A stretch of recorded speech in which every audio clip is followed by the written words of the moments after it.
Maybe you can give us an example of some of the spices and what are the direct benefits on our body. Yeah, absolutely. So turmeric is on everyone's mind. Turmeric, haldi, right? Inflammation, right? Yes. So curcumin, which Yeah. is the best studied bioactive compound in turmeric. And the reason I Okay. say best studied is because there may be other compounds. Oh, So we what do you mean don't other compounds on? in turmeric. In So turmeric. curcumin is Oh, the I compound everyone see. talks about I see. because it's the best studied. But Yeah. we know that turmeric has other polyphenols and other compounds. So I always tell people don't be so reductionist. Don't take curcumin in a high supplement form and Mm. throw out the turmeric. No, we want to be cooking with turmeric on a regular basis because we want to Mm. enjoy that whole package Yeah. of natural Yeah. Yeah. polyphenols. So we know that turmeric, 400 to 600 milligrams a day, can help alleviate inflammation related to, say, joint pain, as well as some pharmaceutical, like over the counter NSAIDs or, like ibuprofen, which has some side effects, right? Ibuprofen can cause gut issues.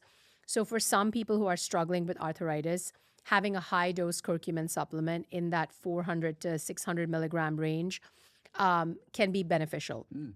But for the rest of us who are just trying to live a healthy life, regularly cooking with turmeric. I try to hit 1 to 2 teaspoons a day spread across my meals. So maybe I'll have a golden milk. Mm. Maybe I'll add it to my lentil soup.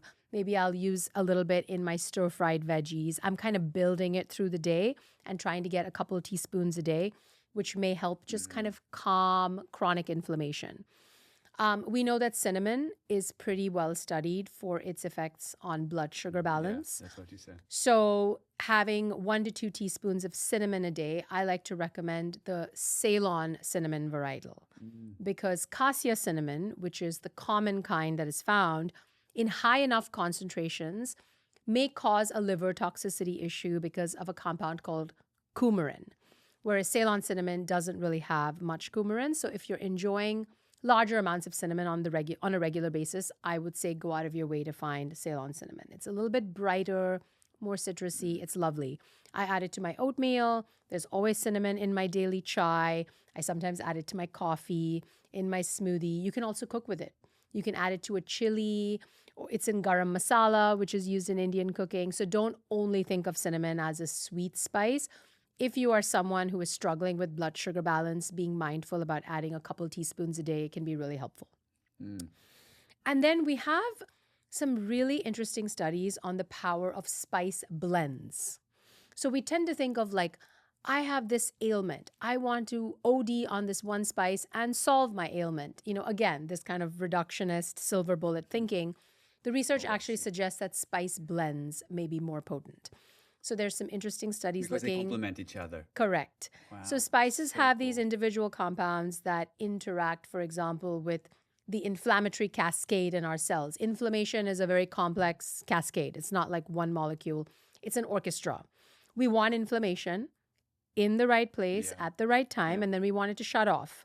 And we know that we are living in kind of a time where there's a lot of systemic, so Mm. all across the body, not just localized, chronic low grade inflammation, something that is called SCI, systemic chronic inflammation.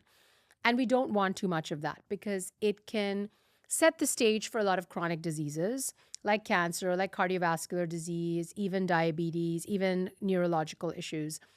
How do we keep systemic chronic inflammation in check? Of course, it's multitude of factors. So, managing sleep, managing stress, exercise, eating a balanced diet of minimally processed foods. But Mm. spice blends have been shown to lower markers of systemic chronic inflammation even after a single meal. So, a Wow. tablespoon of a spice blend, and this is like 10 spices. So, pick your favorite spice blend. I love garam masala. You can make a blend with some like a Mediterranean blend, for example, might have garlic and Exactly. paprika Yeah, and oregano and a little yeah. bit of cinnamon and thyme.